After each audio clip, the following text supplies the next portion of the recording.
All right. So let me explain what I have in mind today, so you have some time to think about it before it's your turn. There were about 25 of you who were with me and Rabbi Nanis the other night, Wednesday night, to talk about Sukkot.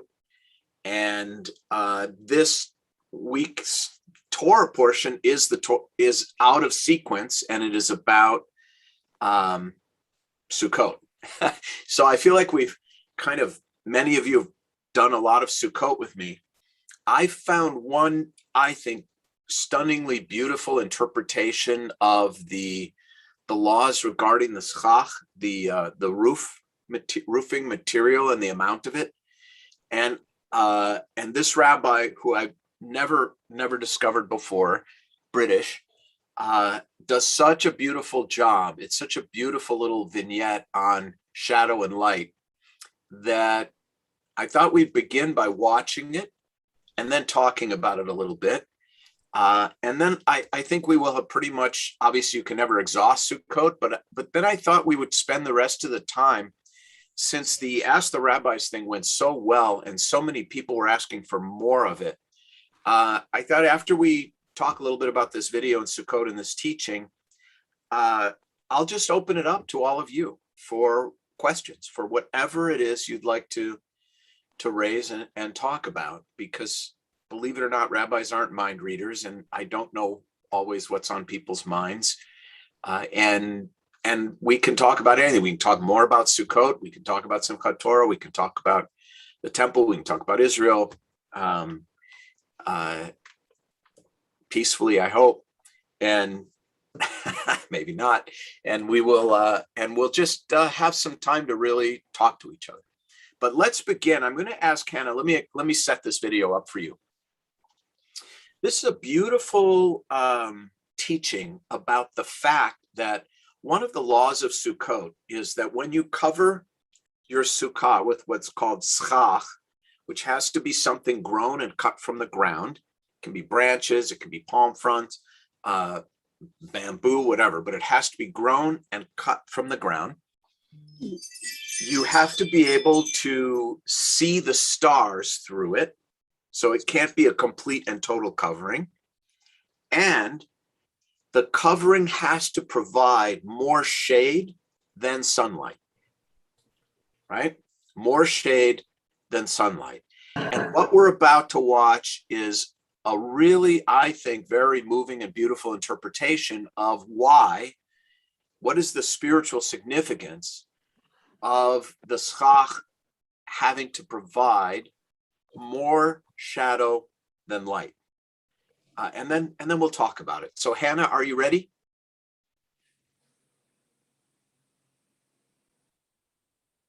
Hannah, there we go. Are you ready? And turn up your volume a little bit, everyone, so you can watch.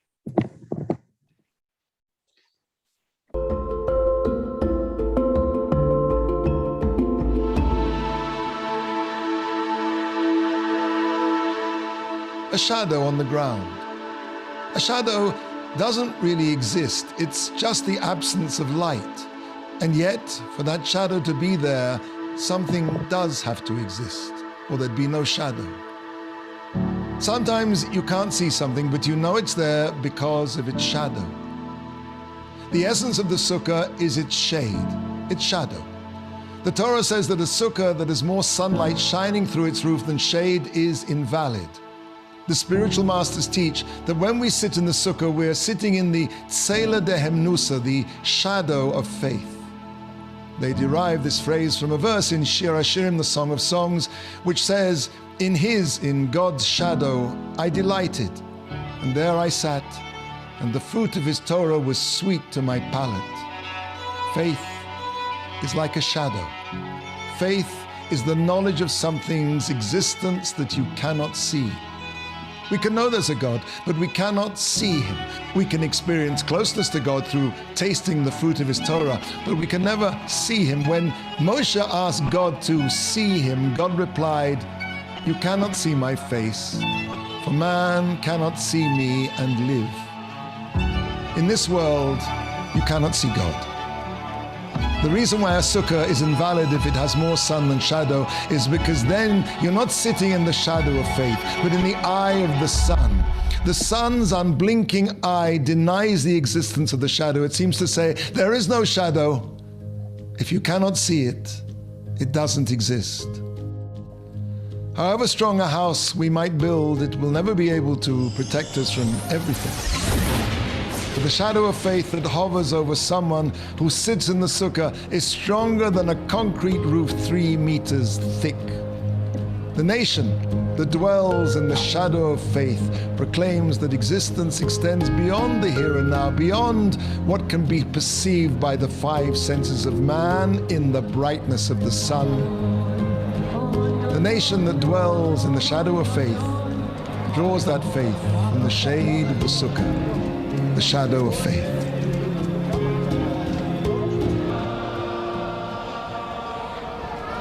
So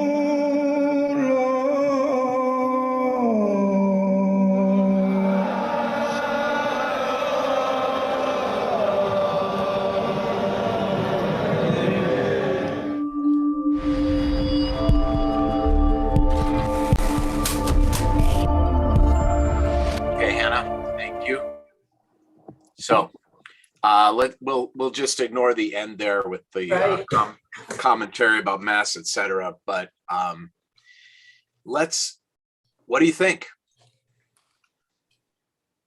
Fascinating. Who said that? Oh, Sukkot. I did. Oh yes, Barbara. So what struck you about it?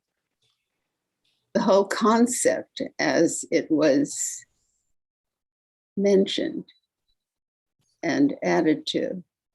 Yeah. Open a door. Yeah. Up here is something that I've never been exposed to and fascinating to think about. Yeah. For me, the compelling idea is that a shadow, which of course generally has a negative connotation, right? We walk through the valley of the shadow of death, the dark shadow, right? Yes. But for Sukkot, the shadow, if you think about it, is actually a respite from the sun. And also in Rabbi Sinclair's view, a shadow requires faith. The sunshine does not, right? Because a shadow is representative of what can't really be seen, but is nevertheless there. And I'll give you one equivalent that struck me, and then I'll call on everyone who has their hand raised. One equivalent that struck me is, many of you know there's a blessing that is said over the new moon. And the Talmud says that even a person who is blind is required to recite the blessing over the new moon. In other words, we are sometimes required or called To believe. to confirm our faith in something we cannot see. And I think that's a very deep idea.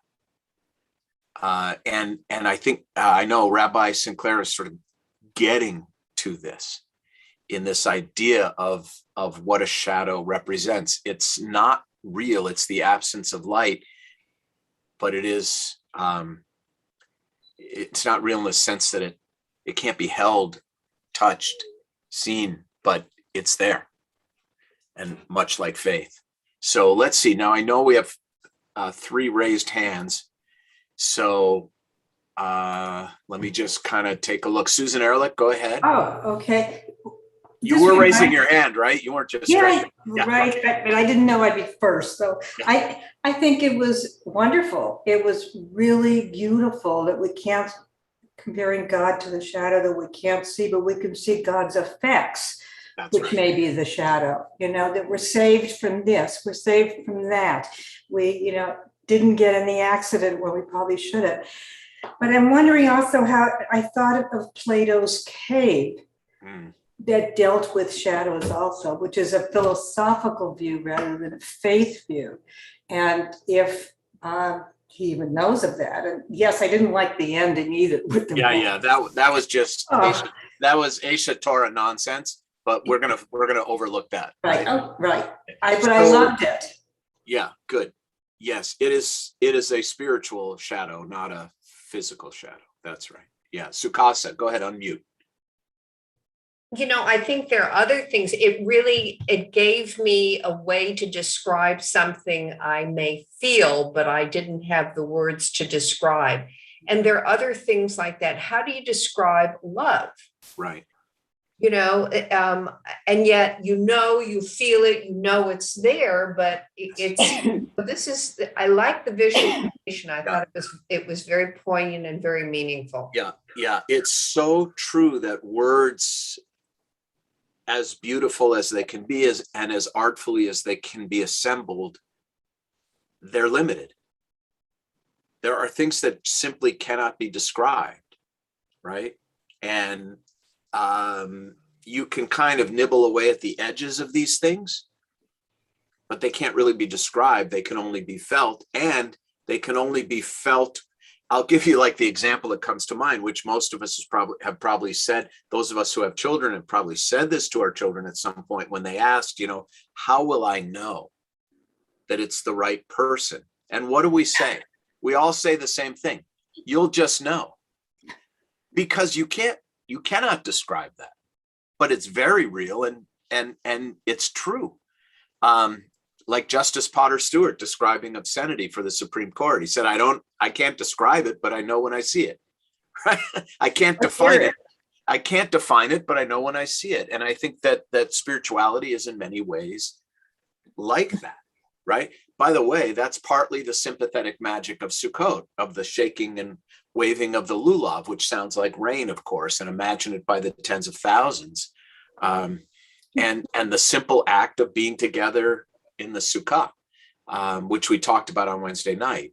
So, yeah, I think I'm glad. Yeah, the shadow is a very powerful metaphor for many things. And you've probably heard me speak ad nauseum about this, the 23rd Psalm's image of the metaphor of comparing death to walking through a valley of shadows. It's simultaneously dark and proof of light, right? And that's love and that's loss. It's dark and proof of love. That's the duality of it. It's there and it's not there, right? The poet said it's the absence that is forever present. Think about that for a moment. The absence that is forever present. Uh-huh. There's a duality that is simply the truth of it all, right? Who else had a hand up? Let me see. I've got to flip through 2 pages, so let me see. I don't see any other hands. I did, Rabbi. I don't know. I don't see you there, but go ahead. Okay. I just want to say, you said the absence is ever present. My late husband, Moshe, and I love butterflies, and a butterfly landed on my hand, and I play piano. Yeah. He's here with me. Oh yeah. But the shadow that you're talking about, I live and we have sukkahs and we have shelter in the tabernacle. I live in a little beautiful studio, but in the hood, but I'm grateful for it. But it's a shadow. There's a wall that covers my window. There's no light that comes in whatsoever. It's just totally a shadow there. It's beautiful because it keeps me cool in the summer and warm in the winter. There you But go. I'm grateful, and it's just a shadow. And in Psalm 91, he that dwells in the shadow of the Most High is like what I was going to say. And I appreciate you, Rabbi. Thank you. Beautiful. Thank you. Thank you. I have one other thought, Steve. Yes, please. It's Margie. Go ahead, Margie. Yeah. I also had the same reaction about it was just such a rich video in his everything he had to say, and also what he didn't have to say. Yes. Talking about shadows. But the other thing it reminded me of was years ago, there was a wonderful novel by Chaim Potok called The Chosen. And Yeah. in The Chosen, for those who may not have read it, it's a story of basically of 2 Orthodox boys, kind of high schoolish age, maybe just prior. And they play a baseball game, and one of them wears glasses. And at the beginning of the novel, the other kid, who is very quiet and who's the son of, I guess, the Hasidic rabbi, is that right? That's right. That is Yeah. correct. The other kid's the pitcher, and he pitches the ball and hits this kid so badly that his glasses break and he has to go to the hospital. And throughout the novel, when you read novels like this, the symbolism of vision, what you see, what's there, what isn't there that you miss, it's just rich throughout the entire novel. And that's what this reminded me of. Yeah. And I'll give you another one. And I don't know if you've seen this movie or not, but if you haven't, you should. I think I actually showed it on Yom Kippur one year, many years ago. Woody Allen's movie, Crimes and Misdemeanors. Mm-hmm. Why do I say it in context of Margie's comment? I don't want to spoil it for those of you who haven't seen it, but it has to do with a crime, and the ophthalmologist is morally blind. His patient, the blind rabbi, is very clear-eyed about right and wrong. And Right. And I think that forget that Woody Allen made it for a moment. The point that he's making very clearly is that there's a difference between vision and sight. They're not the same thing. And one is not dependent upon the other. Brad, go ahead. Well, Rabbi, I had a thought. Immediately, I thought of chiaroscuro in art, which is finding that balance between light and darkness. And this was a very Aristotelian in looking for that middle ground. Yes. To find that balance. Yeah. The balance, not going too far one way or too far the other way. Yes, and that it all rests on this tension, on this duality, right? Of what's there and not there, what can be seen but not felt but not seen. That there's this dichotomous tension, or you can say duality. And the job of the Jew is to find that middle place, right? Another duality that the rabbis talk about is the Yetzer Hotel and the Yetzer Hara, that we all human beings have within us the capacity for goodness and the capacity for evil. And all of life is trying to exist between those two. And interestingly enough, the inclination to evil is not considered a bad thing by the rabbis. In fact, they say without it, no one would ever get married, have children, build a home, or improve the world, because there's a degree of selfishness in ambition. I mean, there just is. And it's a positive force in the world. So even what we frame as entirely negative, an evil inclination, the rabbis say the greater the evil inclination, the greater the human being, as long as it can be managed, subordinated, right? Leveraged. Use whatever, verb you want, but it's not inherently evil. It has a purpose, the same way as shadow and light each have their purpose. I'll just say one other thing. I know I've taught you this before. This idea that the sun is not really what light in the deepest sense is about, and not really the source of light in the deepest sense.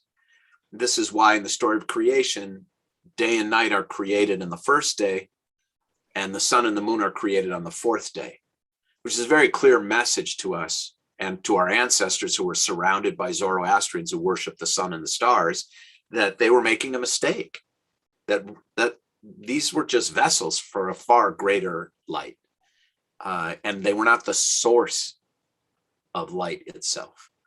That God is the source of life and the sun is a vessel. And I thought of that when there's that shot of that brilliant sun, and he talks about how the sun kind of wipes out the ability to see the shadow. So anyway, pretty heavy, interesting, beautiful little 2.5 minutes. And another example of how rich the symbolism of Sukkot, really is. It's It's just, and I think it's beautiful that it comes after the exhaustion of Kol Nidre and Yom Kippur. You get to just, chill out in the shade and eat with your family and friends for a week. Okay, Penina, unmute. What impressed me is the last picture of all these people Yeah. standing there right by the wall in Jerusalem, Yep. shaking the lulav, which kind of like if it ended what you were trying to show, that shade or light or in between is trying to express. What I was impressed with, that wherever it is that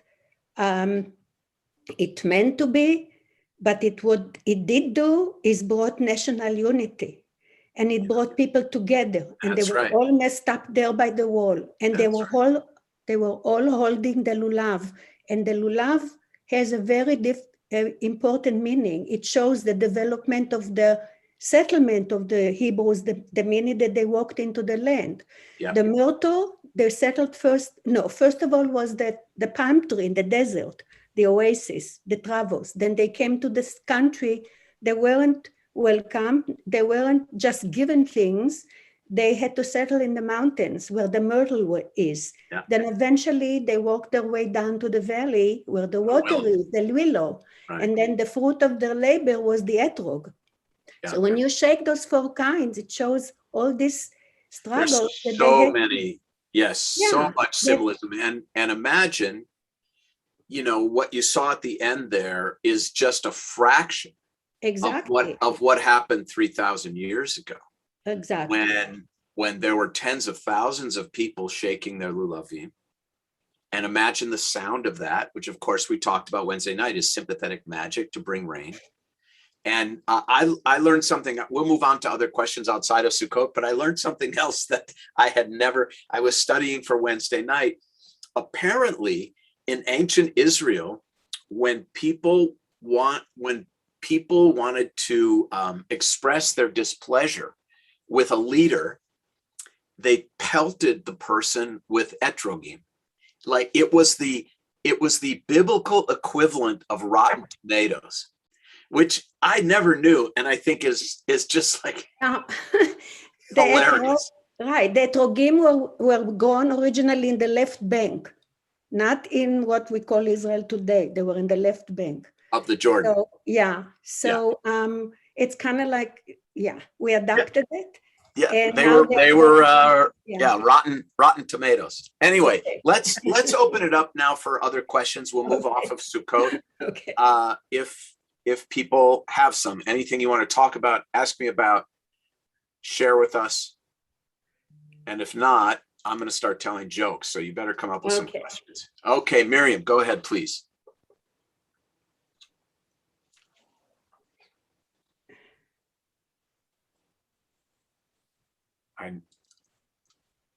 There you go. Good job. Thank you. Yes, the Simchat Torah, I understand that comes, not that I understand, it does come at the very end of Sukkot.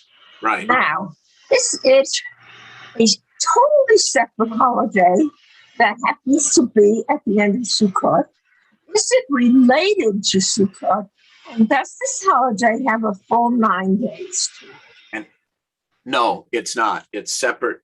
Shmini Atzeret is the last day of Sukkot.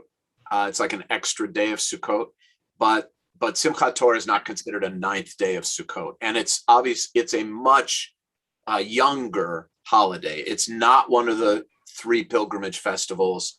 It's not a biblical. It's not a biblical holiday. It's later. And so, there was nobody, they weren't dancing around with the Torah in the time of the Torah.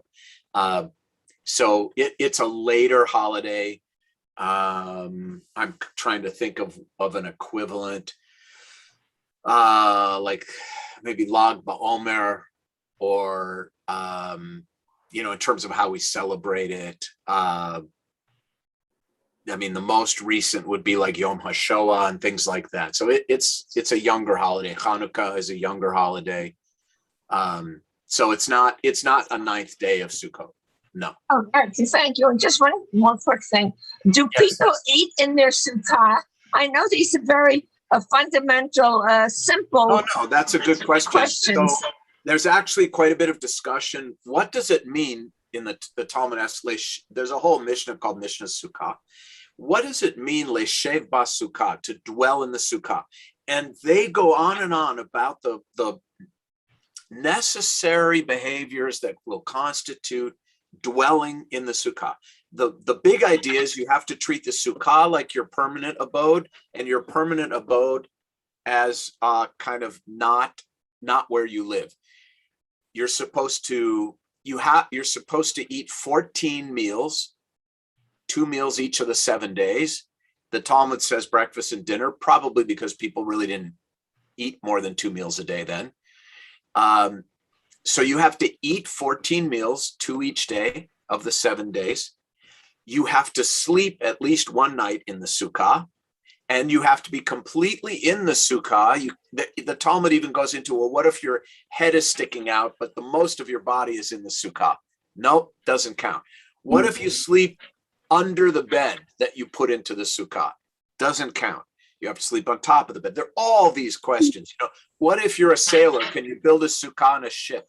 What if you're a camel driver? Can you build a sukkah on a camel? What is the minimum height? What is the maximum height? What is the minimum width? What is the maximum width?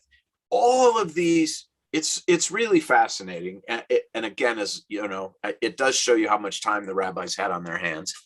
And we talked about this Wednesday night. When is it? When can you go in if it's raining, right? We talked about the schach has to provide more shade than sun. You have to be able to see the stars through it. Yes, the answer is you are supposed to eat in the sukkah and sleep at least one night in the sukkah. Although many people sleep out, every night in the sukkah. I don't anymore. When the kids were little, let me tell you, when I started taking Sukkot seriously was when Aaron was about 3.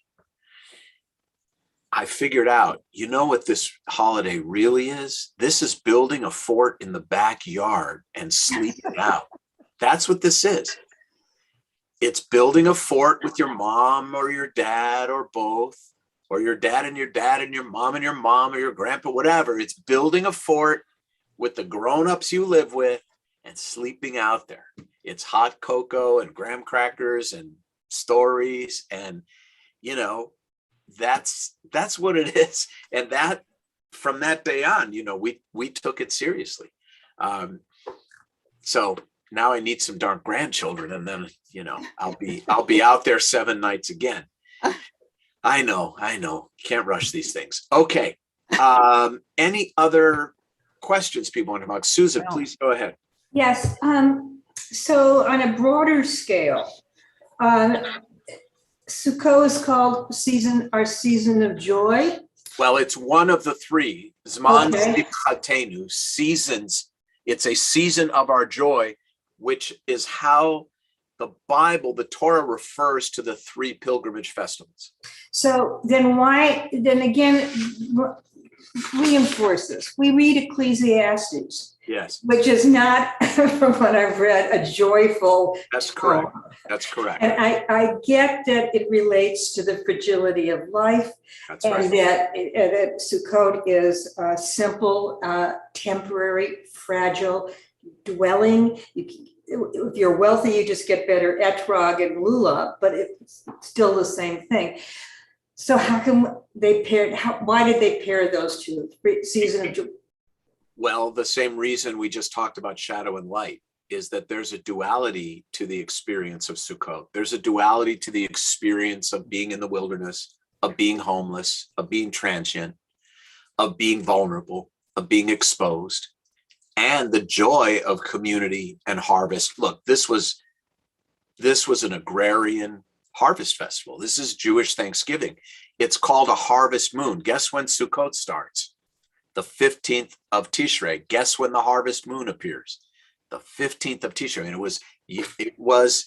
this is also Jewish Thanksgiving, but there's a duality. Frankly, in America, I don't think there's enough of a duality to Thanksgiving. I really don't. I think it's more gluttony than Thanksgiving. And but Susan, it's the same thing with Purim, which is also a younger holiday, by the way, and not considered Azman Simchatenu. What we're celebrating, right, with masks and drinking and everything else, but it's a very dark story. And it ends with the Jews going out and slaughtering 3,000 people, which we, of course, never read in Reform synagogues, but it's there. It's a bloody story. It's a vengeful story. It's a story of hatred for the anti-Semite, dancing on the grave of the anti-Semite. It's also a story of proud Jewish identity.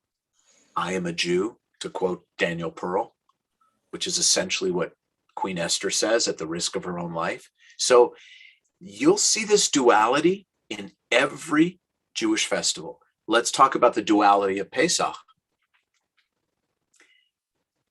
It's our freedom story, yes, but consider the suffering of those plagues for innocent Egyptians. You know, the Talmud talks about this when the Israelites cross the sea, they start singing. You know, they're singing the Michamocha, the song of the sea. And the Talmud says that the people were so happy that even the angels in heaven broke out into song. And then the Talmud says God scolded the angels by saying, my creatures are drowning in the sea and you want to sing? What's wrong with you? So there's this duality of the human suffering of people ruled by a despot, and the suffering of the plagues, and that it took all of this. So it's in all of the festivals, and that's one of the reasons, frankly, I love Judaism, is that it's clear-eyed about this push and pull in life. Adonai natan v'Adonai lakach, yehi shem Adonai mevorach. The Lord giveth and the Lord taketh away. Blessed be the name of the Lord. This is tough theology, but I think it's the truth of the matter. Right? Brad, go ahead. Well, I have a question about duality of our holidays. You gave me a perfect lead into my question, which is about Yom Kippur, which where I seem to lose focus as we go back and forth between it being a holiday or a day of atonement and a day of remembrance. And I'm wondering if it has always been that way, or if this is more of a modern. It's not modern, because by modern, I don't know what you mean by modern, but 2,000 years ago, the rabbis referred to God as Zocher Kol HaNishkachot, the one who remembers all that is forgotten. There's the shofar, a third of the shofar service is called Zichronot, the God who remembers. So there is a duality to memory itself. Rabbis are full of platitudes about memory. And when I was younger and less experienced, I spouted off the same platitudes as most rabbis, right? Oh, Brad, I'm so sorry, but she'll live on in your memory, and may her memory be a blessing. And, it's true that memory is beautiful, but it also really, really hurts. It's both. And that's just the truth of it, right? Yeah. So this idea of Yom Kippur being about memory, it's about both kinds of memory. It's the God who remembers the good and the God who remembers the bad. It's the memory of Yizkor and the martyrs, who died for Torah. And it's a reminder that we're going to die, and therefore we should change our lives. You know, Yom Kippur is like is the Jewish Day of the Dead. Now, people don't realize this, but Yom Kippur that's why we fast. Yom Kippur is intended to force us to think about our own deaths. And I'll give you some of the key ways in which the rabbis engineered this. First of all, Kol Nidre. Kol Nidre begins with removing 3 Torahs from the ark and then standing in front of the congregation while Kol Nidre is chanted. Those 3 Torahs represent the 3 judges in the Beit Din Shel Mala, in the heavenly tribunal, before which we will each, metaphorically in the minds of the rabbis, or literally, we will stand to defend our lives after we die. Now, the word for ark, where we keep the Torahs and remove them, and the word for casket in Hebrew, same word, aron. So think about the imagery of this, Brett. We begin Kol Nidre standing before the heavenly tribunal, staring into an empty casket. We wear white because white is the color of the linen burial shroud that traditional Jews are sewn into and buried in when they die. We fast because the dead neither eat nor drink. We have all of these metaphors about a book of life and a book of death. Who shall live? Who shall die? We know the answer to who shall die, don't we? We know the answer. We just live in denial of it a lot of the time.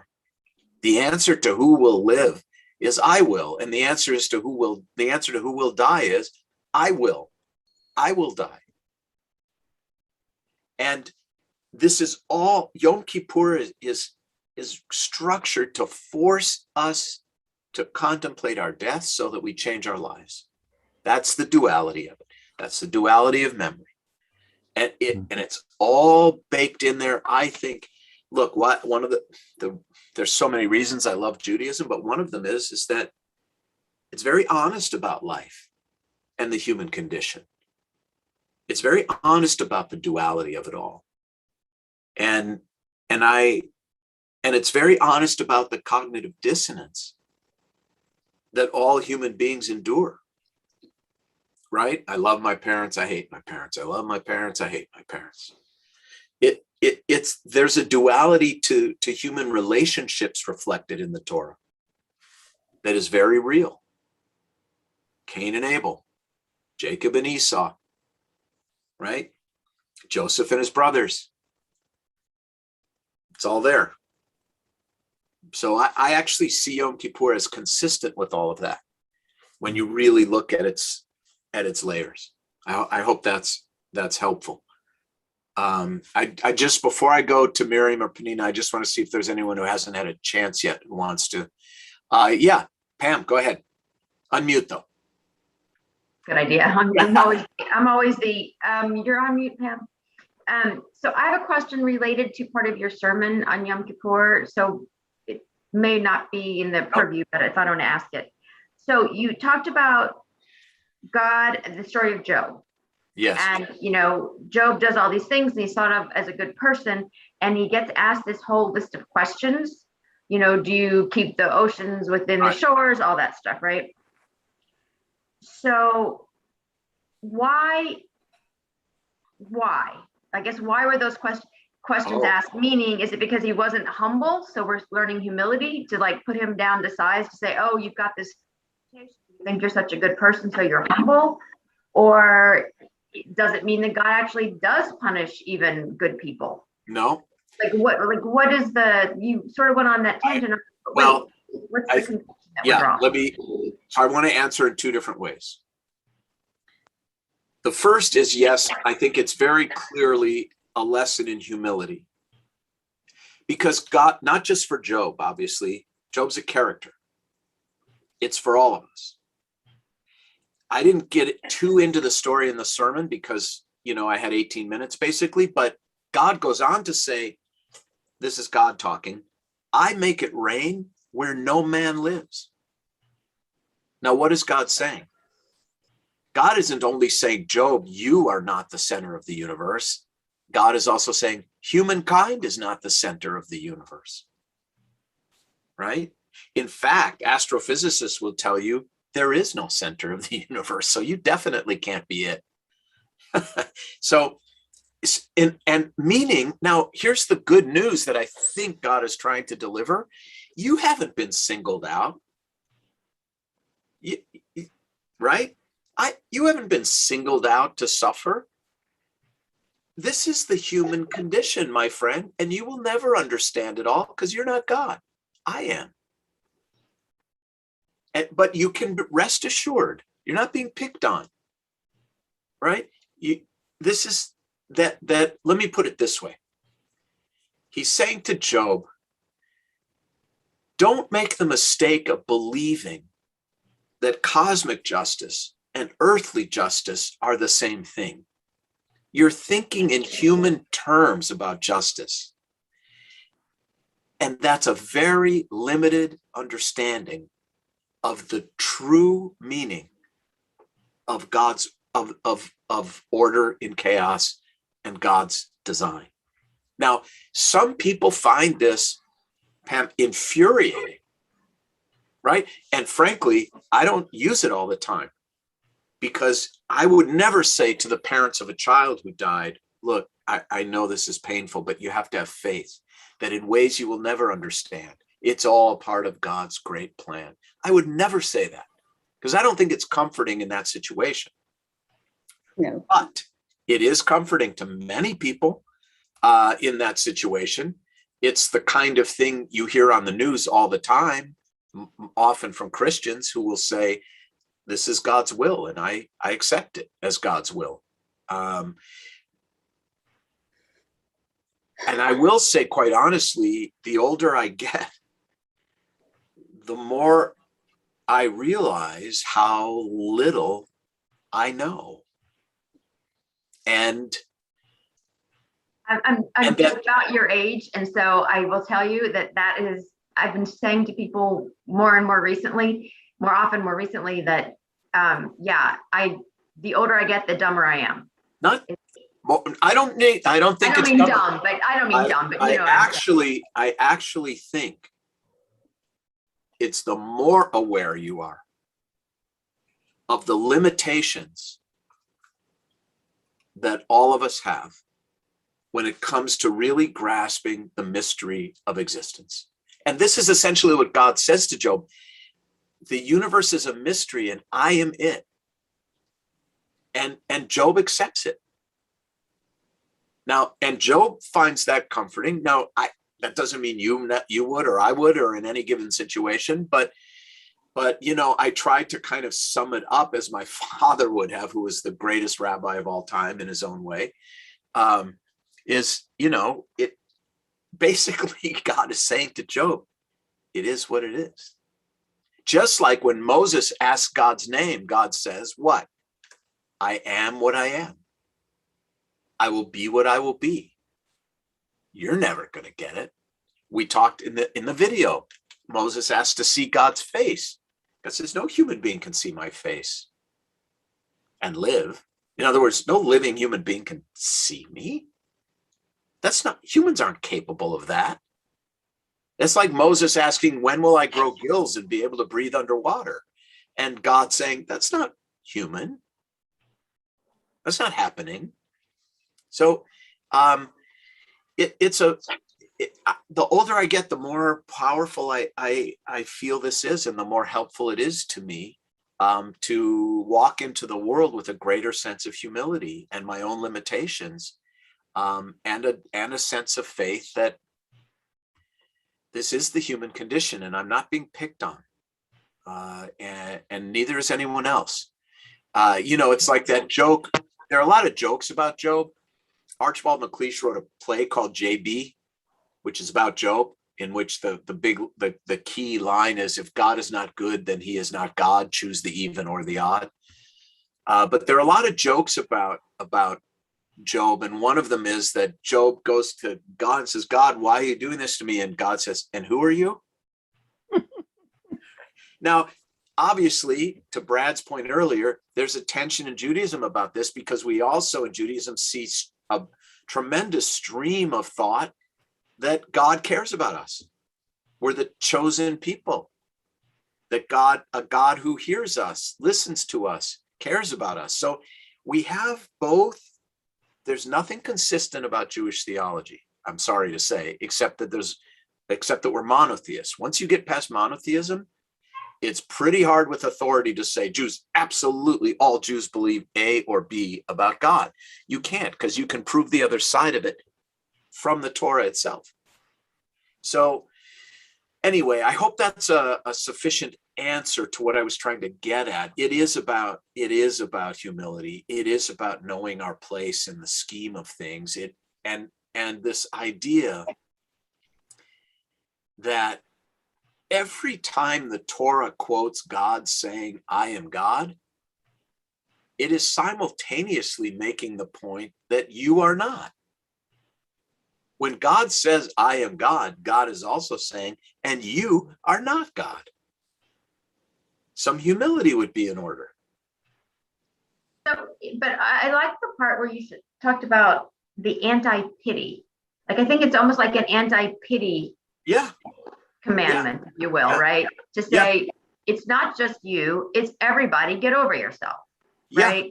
So it's humility, but also pity means that you're somehow elevated because you're exempt from, right? Like it's a victimization kind of pity thing. Yes, and the other thing about Job, which I did not get into, but I think is also very profound,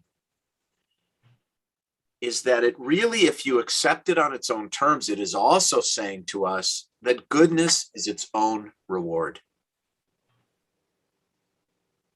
This is like when Wednesday night we talked about it raining in the sukkah, and you can and you don't serve the master for reward. The service itself is the reward. Job's goodness is the reward. You don't have an easy, charmed life because you're a good person. You also don't necessarily have a terrible life if you're a bad person, which is even worse, right? So I think this is a very important point about Job that I just didn't have time to get into, is it's also a message to us that being a good person is its own reward. It doesn't protect you from bad things happening. And that's a very deep kind of spirituality too, right? That we do things for their own sake. Okay, Panina, before I go to you, I want to be sure everyone's had a first chance because we've only got 5 minutes left. Let me just see. Yes, Lisa Beth. Hi, how you doing? Hi. Great. So just really good. Can you hear me okay? I can't. Miriam, go on mute. Mute yourself, Miriam. Mute. There we go. Okay, hi. You can hear me okay? I can, yes. Okay, so we only have a minute, so I can't do the whole thing, but this goes back to what happened in Meron, because one of the children that died as a child of a friend of mine, actually, that I grew up with at Hess Kramer and Hilltop, who then became Baal Tshuva, and one of his sons died, and I was extremely close to him for 10 years. So when I watched the reactions of him and his family, all praising God for bringing the child to heaven, the 13-year-old child. And I understand they're ultra Orthodox now, so they think different than I would think. Yeah. But I struggle with, obviously, this just happening. I knew this person very well. I knew his family growing up. And, because the first question that I asked and my family asked was, who was with the 13-year-old? Why was he there alone with a bunch of other 13-year-olds? And I know that's a Western LA reform question, because I think to him and his family, it was about, he goes with the yeshiva, they're all going, they all do this. Yeah, it was a field trip. Yeah, right. That's their field trip. We would go to the museum. So that's right. Anything you can, I understand it's on the same tangent, but anything you can kind of, I don't know, any reflection on that, because Well, yeah. I can answer you as an Orthodox rabbi would answer you. When sort of, if the question is what's God's role in that? Yeah. I think an Orthodox rabbi, in fact, I know because I've had these conversations, an Orthodox rabbi would say, well, who gave these parents the child in the first place? The child was on loan. Wow. From wow. God. Right? We're all on loan. Wow. Now, would that be comforting to me as a parent? No, I would find a new rabbi, but I'm answering as their rabbi would answer. Right. That some of us get this gift for 13 years. Some of us get it for 30 years. Some of us get it for longer. Some of us never get it. Right. Okay. But this is God's gift and it's on loan. We're all on loan. Right, but doesn't the thought of that, and I get all that, but doesn't that also relieve the responsibility of the parent to make a choice in terms of safety? Well, look, to be fair, if my kid was on a bus going on a field trip to the planetarium and the bus got hit by a truck, I don't think I'd blame myself for that. Right, but the planetarium isn't going to have 100,000 people. No. I'm talking about a car accident. Okay. Not the planetarium, right? I wouldn't blame myself for letting my child go on a field trip. You know, of course they should have managed that thing better. Of course it was out of control. And people are indicted and people are going to go to jail. But that doesn't make it the parent's fault. You know? Yeah. These things happen and we can never fully understand them. Now, where I stop is I don't think it's God deliberately making them happen. That's where I draw the line and where your friend's rabbi would not draw the line. Okay? And I think that's an important distinction. When people would say to me, why did God do this? My answer is God didn't do this. Certainly didn't single you out. God didn't get up in the morning and decide your son is going to die today. I don't believe in that. I don't believe in that kind of interventionist God. And who could really, frankly, but if you are a fundamentalist Jew, yeah, it makes some kind of sense and it works for them. By the way, there's a very interesting book was written a long time ago, probably 40 years ago, called The Holocaust and Halakha. It's University of Indiana Press. Irving Rosenbaum or Rosenblum. I can't keep the Rosenbaums and Rosenblum straight. Weinstein, I never know. His thesis is that observant Jews suffered less psychologically during the Holocaust than secular Jews. For a few reasons. Number one, they had a framework for how to behave in those circumstances. Secular Jews had no idea. They had no way of structuring chaos the way halakha structures chaos for traditional and Orthodox Jews. The other thing was that these Orthodox Jews, they weren't as shocked by the Nazis because they knew the Babylonians threw Jewish babies off the cliffs. They knew of the Pharaoh. The babies thrown into a river. It wasn't shocking to them. Was it frightening? Of course. Was it devastating? Of course. But from a psychological standpoint, they were better prepared to weather the storm. Fascinating. It is. It's a really interesting book. The Holocaust and Halakha. It's not a long book. So I'm going to have to close, but I am going to say this. We're going to do more of this, not just with me, but with the other rabbis. And we're going to start teaching in a way that responds more to your questions than what we think you want to know. Because I think it's important and it's a way for us to learn also. I want to wish everybody a Chag Sameach. I want to wish everyone a Shabbat Shalom. And I hope I'll see you in person at a service. And I hope I'll see you on Zoom many times. And have a beautiful, yes, Sukasa, go ahead. Unmute though. Is Yisker gonna be live? Yes, it is. So at where? It's both. At university, it's going to be live and live streamed. Okay, at university. Thanks. Yes. Yep, you're welcome. All right, Shabbat Shalom, everyone. Shabbat Shalom. Thank you. This was amazing. Shabbat Shalom. Bye-bye. Thank you. Thank you. Thank you. Shabbat Shalom, everybody. God bless you. Thank you. There's a Shabbat booster Shalom. shot. You can get a booster shot. If you need a booster shot, 816-616-3998. Victoria Hematology Oncology for the third shot. It's number is 816-616-3998 if you had the Pfizer. If you're 65 or older, call that number so you